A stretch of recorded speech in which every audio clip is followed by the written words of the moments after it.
પ્રથમ જ્યોતિર્લિંગ શ્રી સોમનાથ મહાદેવના સાનિધ્યમાં વહેલી સવારથી જ દેશભરના સંતો મહંતો ઉમટી પડ્યા હતા। સંઘ સર્કલથી લઈને હમીરજી ગોહિલ સર્કલ સુધી આયોજિત ઐતિહાસિક ડમરૂ યાત્રામાં ગુજરાતભરના સાધુ સંતો જોડાયા હતા। ભગવા ધ્વજ, શંખનાદ અને ડમરૂના નાદ સાથે પ્રભાસ ક્ષેત્ર જાણે કૈલાસ સમાન બની ગયું હોય તેવો નજારો સર્જાયો હતો। જય સોમનાથના નાદથી સમગ્ર વિસ્તાર ગુંજી ઉઠ્યો હતો। હાથમાં ધ્વજ, મસ્તક પર ભગવો વસ્ત્ર અને મોઢે બમ બમ ભોલેના નાદ સાથે સંતો મહંતોએ શૌર્ય યાત્રા કાઢી હતી।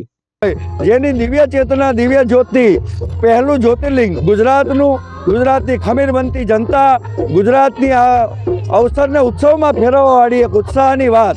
એમાંય માન્ય આપણા પ્રધાનમંત્રી શ્રી નરેન્દ્રભાઈ મોદીના એક આગવા કદમને, અભિવાદનને તમામ સંતો પંચદશના અખાડાથી લઈ અને 500 ઉપર સંતો સાધુઓ અહીંયા પધાર્યા છે।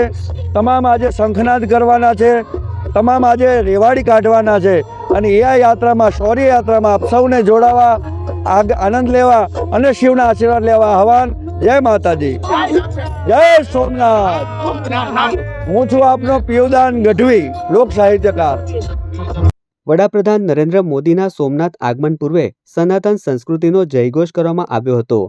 આ ડમરૂ યાત્રા દ્વારા સોમનાથની શૌર્ય ગાથા, આસ્થા અને સ્વાભિમાનને નવી ઉર્જા મળી છે। પ્રભાસ ક્ષેત્રમાં મોટી સંખ્યામાં સાધુ સંતોની પધરામણીથી વાતાવરણ સંપૂર્ણ આધ્યાત્મિક બની ગયું હતું।